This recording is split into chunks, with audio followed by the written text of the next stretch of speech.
It would have to be dealt with because there was an argument of sorts for staying on.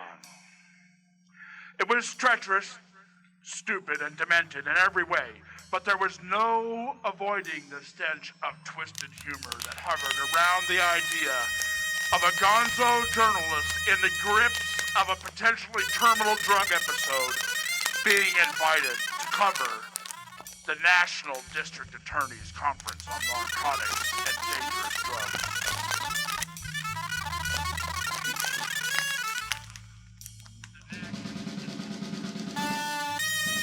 There was also a certain bent appeal in the notion of running a savage burn on one Las Vegas hotel and then, instead of becoming a doomed fugitive on the highway to LA, just wheeling across town, trading in the red Chevy convertible for a white Cadillac, and checking into another Vegas hotel with press credentials to mingle with 1,000 ranking cops from all over America while they harangued each other about the drug problem.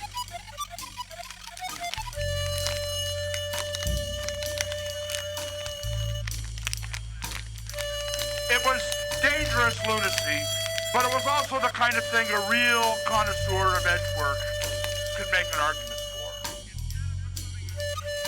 Where, for instance, was the last place the Vegas police would look for a drug-addled fraud fugitive who just ripped off a downtown hotel?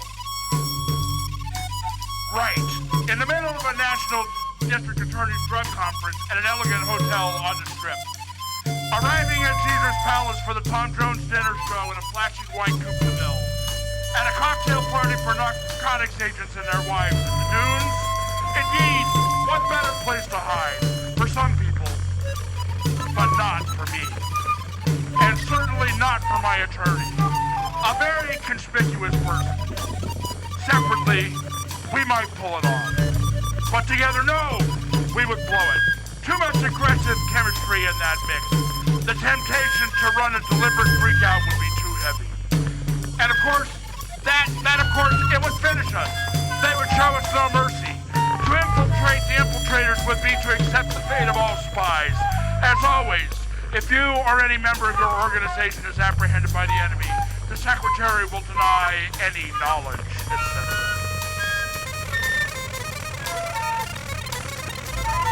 No, it was too much. The line between madness and masochism was already hazy.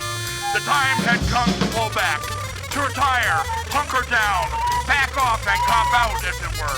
Why not? In every gig like this, there comes a time to either cut your losses or consolidate your winnings, whichever fits. I drove slowly, looking for a proper place to sit down with an early morning beer and get my head together to plot this unnatural retreat.